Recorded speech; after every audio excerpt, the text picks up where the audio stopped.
For the first time, Prince William discusses 12-year-old Prince George's prospects as king. The future royal legacies that Prince William and his 12-year-old son Prince George will leave behind are on his mind. The 43-year-old Prince of Wales has a lengthy conversation with the actor in the third season of Eugene Levy's Apple TV Plus comedy, The Reluctant Traveler, in which he makes references to the reforms he intends to enact if he ascends to the throne.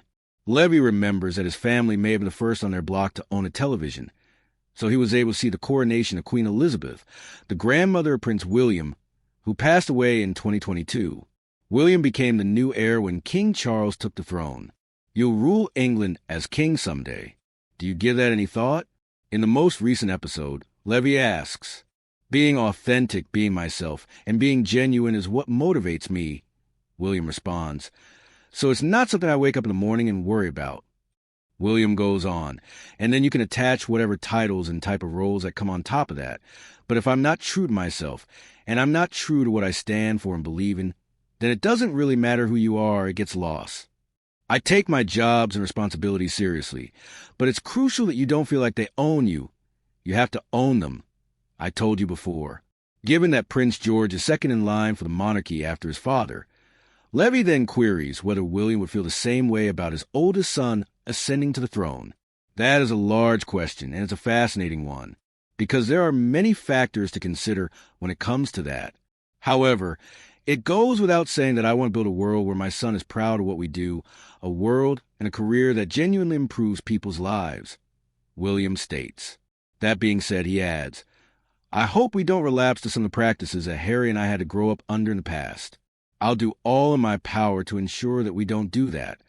Then, under Prince William's guidance, Levy asks if the monarchy might take a somewhat different route. "I believe it's safe to say that my agenda includes transformation, make a permanent change. And I don't fear it," William continues. "I accept that and I like that shift. The prospect of being able to effect change is what excites me the most. Changes, I believe, are necessary, but not too drastic." The 8-episode season follows host Eugene Levy as he embarks on a quest to learn more about the ultimate travel bucket list, with a little assistance from a very special guest, the Prince of Wales, according to a press release from Apple TV Plus.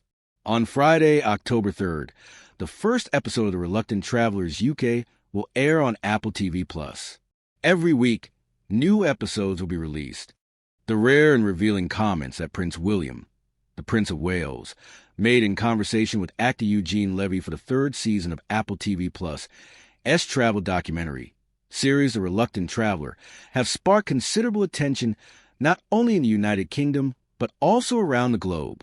In this exchange, William spoke candidly about his views on authenticity, responsibility, and the burdens of monarchy, while also reflecting on the future that awaits his 12-year-old son, Prince George, who stands second in line to the throne. Though framed in the easygoing context of Levy's show, these remarks should not be underestimated. They offer insight into how William conceives of kingship, what reforms he envisions, and how he intends to prepare his son for the unimaginable responsibility of inheriting the British crown. To appreciate the significance of this moment, one must look beyond the casual tone of the interview and consider the broader historical, cultural, and political context in which these comments were made. William is not merely another public figure. He is the heir to a monarchy that has endured for centuries, weathering wars, scandals, and societal transformation. His reflections, therefore, carry implications not just for his own reign, but for the survival and relevance of the institution itself. When Eugene Levy, reminiscing about his childhood experience of Queen Elizabeth II's coronation, asks William whether he gives much thought to his own future as king, the prince replies with striking humility and introspection. He stresses that being authentic, being himself, and remaining true to his values matter far more than titles or roles. This statement is not only a window into William's personal philosophy, but also a subtle declaration of how he envisions the monarchy in the modern age. For William, the danger is not that the crown comes with expectations, but that those expectations, if not approached authentically, risk hollowing out the individual behind the role. It is a lesson drawn directly from his own life. Shaped by the pressures of royalty and the trauma of losing his mother, Princess Diana, in the full glare of public scrutiny.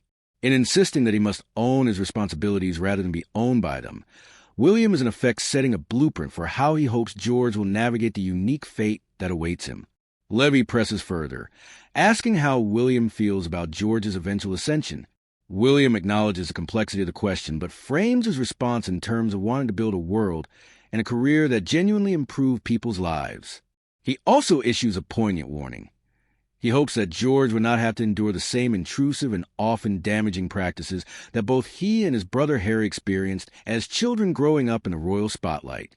This is a striking admission, for it recognizes both the mistakes of the past and the necessity of charting a different course for the future.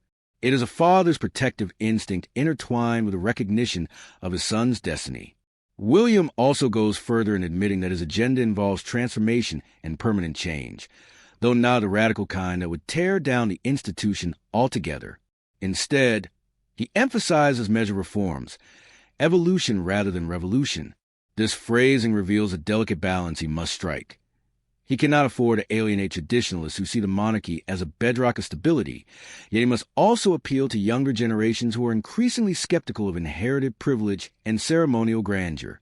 By couching his vision in the language of authenticity and gradual transformation, William seeks to offer continuity without stagnation, change without rupture. The medium of these comments is itself revealing. That William chose to speak candidly on a global streaming platform like Apple TV+, in a format that privileges informality and relatability, demonstrates a new media strategy. Gone are the days when royal pronouncements were confined to BBC interviews or carefully scripted addresses. William's engagement with Levy was both humanizing and strategic, designed to reach international audiences who consume media in very different ways from those who watched Queen Elizabeth's coronation on black and white television sets. The monarchy, if it is to survive, must not only modernize its message, but also its methods of communication. The juxtaposition of Levy's recollection of Elizabeth's coronation with William's vision for George highlights the extraordinary shifts in context. In 1953, monarchy represented continuity in a world recovering from war, and television was still a novelty that unified people around a national spectacle. Today, monarchy faces existential questions about relevance, while social media fragments attention and magnifies scrutiny. George's path will therefore be immeasurably more complex than that of his great-grandmother, and William's remarks acknowledge that reality. Critics might dismiss these comments as carefully managed public relations, part of a long tradition of royal adaptation in form, without real substance. And indeed, the monarchy's survival has always depended on its ability to change just enough to appease public opinion while retaining its fundamental privileges. Yet even if that is true, William's language matters, because words set expectations. When he frames his reign and his son's future in terms of authenticity, transformation, and genuine impact, he is making a promise, whether intentional or not, that will be remembered and against which his family will be judged. These remarks also invite comparison with Prince Harry, whose departure from royal duties has been framed around similar concerns about authenticity, freedom, and the pressures of royal life. The difference is that Harry chose to walk away, while William has no such option. By acknowledging the traumas of his own upbringing while insisting on embracing his role, William seeks to carve out a middle path, one that preserves duty but on his own terms. His hope for George is that this balance will allow the next generation not to be crushed by the crown, but to humanize it further. It is in this context that the broader implications of William's remarks come into focus, and it is here that we must move toward a far deeper reflection on what this moment means, not just for William, George, and the monarchy, but for society as a whole. And this is where conclusion must expand, because the true weight of these comments lies not only in their content, but in what they symbolize for the future of leadership, authenticity, tradition, and identity in an uncertain world. The conclusion therefore demands an extended meditation, not a few lines of summary, but a sustained exploration of the themes that William's words evoke, and this exploration must stretch to the very limits of interpretation, weaving together history, culture, philosophy, psychology, politics, and the human condition itself. At the heart of William's reflection lies a universal tension between duty and individuality. This tension has echoed through corridors of monarchy for centuries, from Henry VIII's struggle between personal desire and dynastic responsibility, to Queen Elizabeth II's lifelong dedication to service at the cost of her own personal openness. What William articulates, in simple words about authenticity and ownership of responsibility, is a profoundly modern articulation of this ancient dilemma. He is not rejecting duty. He is reframing it. He suggests that duty without authenticity is hollow, but authenticity without duty risks chaos. This balance is one that leaders across all societies wrestle with, from elected presidents to corporate CEOs. In this sense, Williams' remarks transcend monarchy and touch on a universal question of how leaders can remain true to themselves while fulfilling roles that carry enormous expectations. Yet the monarchy is not just any institution. It is a symbol. It is theater and tradition, continuity and spectacle. When Williams speaks of transformation that is permanent but not too drastic, he is echoing the paradox of monarchy itself. It must change to survive, yet must never change so much that it ceases to feel timeless. This paradox is the crown's greatest strength and greatest vulnerability. It explains why the monarchy has survived revolutions, wars, and cultural upheavals, but it also explains why it is constantly under pressure to justify itself.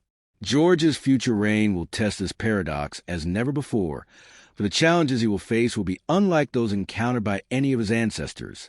Climate change, technological disruption, shifting demographics, and global Republican movements will all shape the environment in which he ascends the throne. William's concern that George not endure the same practices he and Harry experienced is particularly telling. It is an acknowledgement that monarchy, in its traditional form, can be psychologically damaging, especially when compounded by relentless media intrusion. Diana's tragic fate is the starkest example of this, but it is far from the only one. Royal children grow up in a gilded cage, their lives choreographed and scrutinized. William's words suggest a determination to dismantle at least some of those cages, to ensure that his son retains a sense of self amid the grandeur. This is both paternal instinct and a strategic necessity, for a monarch who is visibly broken or embittered cannot command respect.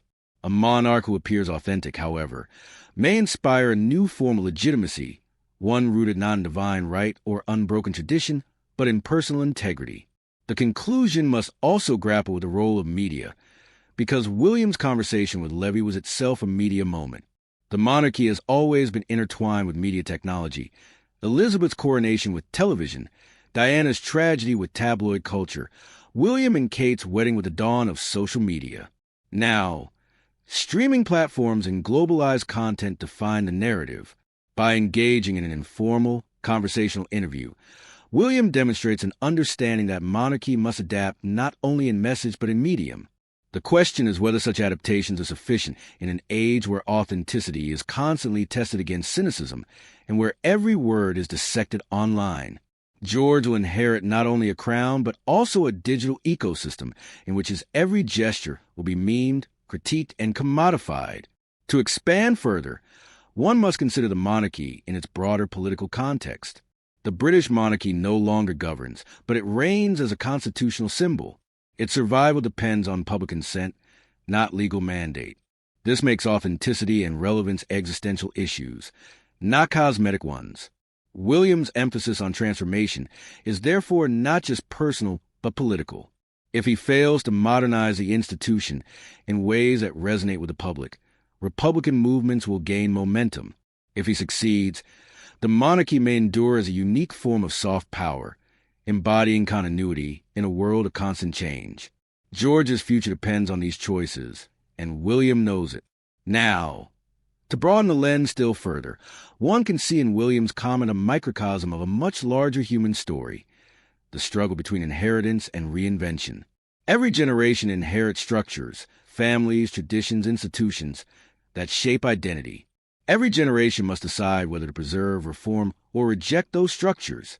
William is not in a position to reject. His path is fixed, but within that fixedness, he seeks room for reinvention. This is why his words resonate beyond royalty.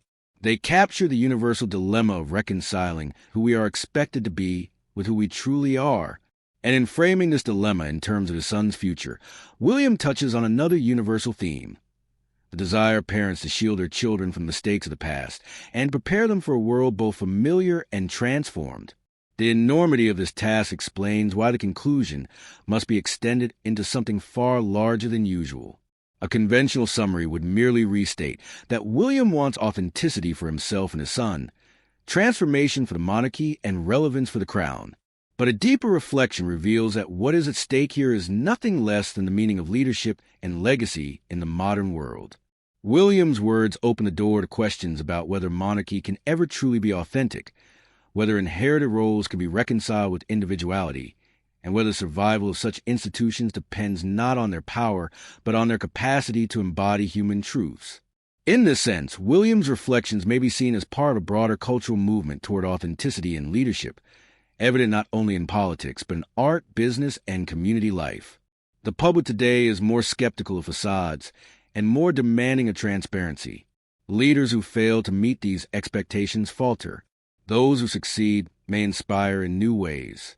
As we move deeper into this reflection, it is worth considering the symbolic weight of George himself. At 12, he is a child, yet he is already burdened with the knowledge of his future. His face is on front pages. His presence is noted at events. His every smile or frown is analyzed. He is both a boy and a symbol. William's comments suggest a determination to allow George to remain a boy for as long as possible, to shield him from the excesses of scrutiny. Yet the world may not allow such shelter for long. Here lies another paradox. To prepare George for kingship, he must be exposed to the role. To protect him, he must be shielded from it.